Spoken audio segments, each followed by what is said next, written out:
Id-Deputat Kummissarju Carmelo Magri se jkun il-5 uffiċjali se jieħu fedeħ il-Korp tal-Pulizija f'anqas minn 4 snin. L-Onorevoli Byron Camilleri infurmani ftit tal-ħinilu li rċieva r-riżenja ta' Sur Lawrence Kutajjar mill-kariga ta' Kummissarju tal-Pulizija. Din ir-riżenja ġiet aċċettata. Dan ifisser li sissa taħt amministrazzjoni laburista rajna tmexxija tal-Korp ta' minn idejn Peter Paul Zammit għal Michael Kassar, Ray Zammit, Lawrence Kutajjar u issa Carmelo Magri li se jkun aġent kummissarju tal-Pulizija. Bħal ta' qablu lanqas Carmelo Magri huwa bogħod mill-kontroversja.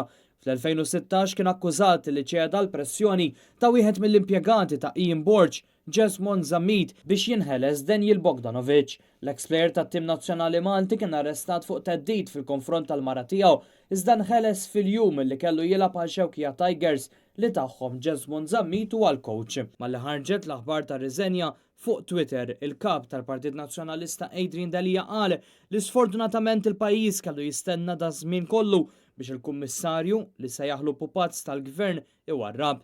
Issa l-korp għandu jikseb lura ir-rispett li jixraqlu.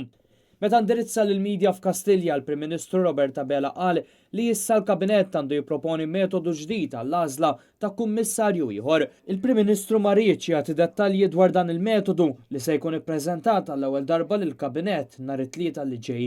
Waqt li jgħid li se jitkellem mal-oppożizzjoni, jistqar li se jmexxi xorta. Sta l-oppożizzjoni mbagħad taqbil xew le, jekk mhux se taqbel l-oppożizzjoni mbagħad aħna rridu nieħdu deċiżjonijiet. Fl-istqarrija maħruġa mid-deputat Beppe Fenekadami, il-Partit Nazzjonalista qal li f'dan l-istadju il-Prim Ministru għandu jilqa' l-proposta li saret mill-Partit Nazzjonalista li l-Kummissarju jinħatar biż-żewġ terzi tal-Parlament biex din l-istituzzjoni terġa' tgawdi mill-fiduċja. Sadattant il-Prim Ministru ħabbar li hu garantit post Peter Grech, l-Avukat Ġenerali li fost oħrajn insista li jżomm moħħ rapport tal-inkjesta Igrant. Ma nara li teżisti.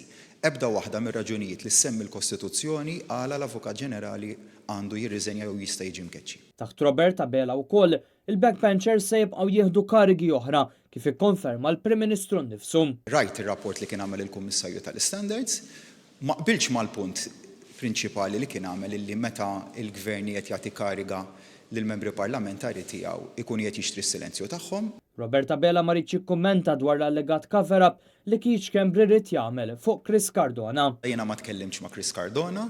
U lanqas dwar l-investigazzjonijiet li għaddejjin fuq Joseph Muscat dwar is-safar tiegħu u r-rigali li rċieva. Għadni ma milx il-verifika, però naf li inti kif taf hemm proċess li huwa għaddej. Dan b'referenza l-imbejjed u l-arloġġi li skont Muscat huma proprjetà tal-Istat u allura suppost li Roberta Bela sabhom f'Kastilja.